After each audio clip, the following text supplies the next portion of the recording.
S'il y a bien un plat qui fait plaisir après une longue sortie d'hiver, simple et convivial, c'est la fondue au fromage.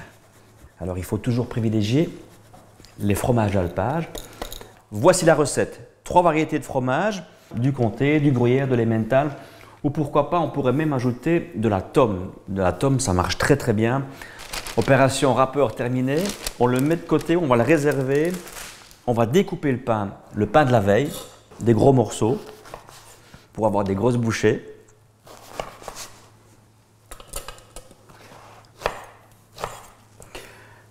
Voilà, le pain c'est terminé. J'ai oublié de vous transmettre une information très importante, voire capitale. On est obligé de mélanger avec cette variété de fromage soit une fécule de pomme de terre, une fécule de maïs ou de la farine. Pourquoi? Eh bien, vous risquez que le gras et le solide du fromage se séparent. J'utilise de la fécule de maïs, de la maïzena ou la fécule de pomme de terre, ça fonctionne bien. Si vous n'avez aucun des deux, de la farine suffira.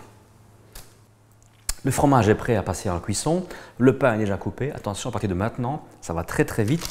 On va, avec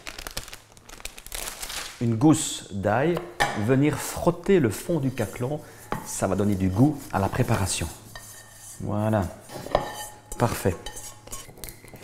On met le caclot sur le feu, il ne nous reste plus qu'à mettre un liquide à l'intérieur. On a le choix entre du kirsch, l'alcool de kirsch, ou du vin blanc. Moi, j'ai choisi du vin blanc. C'est un peu moins fort. Et vous devez compter plus ou moins pour 500 g de fromage, plus ou moins 30 centilitres de vin. Qu'on va d'abord faire bien chauffer avant de mettre le fromage à l'intérieur.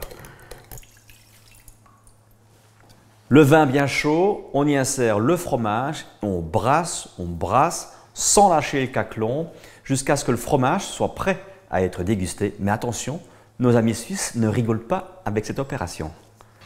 Voilà, on n'arrête pas de mélanger, bien évidemment, c'est juste pour éviter qu'il ne brûle. Un feu pas trop fort, mais pas trop faible non plus. Il faut que le fromage puisse fondre de manière assez uniforme. Alors, vous pouvez brasser, évidemment, à l'aide d'un verre de vin en main. C'est comme ça qu'on m'a appris à faire la recette. Voilà, on y est presque. Le résultat, vous voyez, il est très fondant. On ne va plus trop tarder à le retirer du feu et à le déposer après au centre de la table. Un peu de salade, pourquoi pas, des cornichons ou des oignons au vinaigre. Allez, je goûte. Elle est délicieuse. J'ai oublié de vous dire seulement que celui ou celle qui perd son bout de pain dans le caclon est obligé de faire la vaisselle. Bon appétit!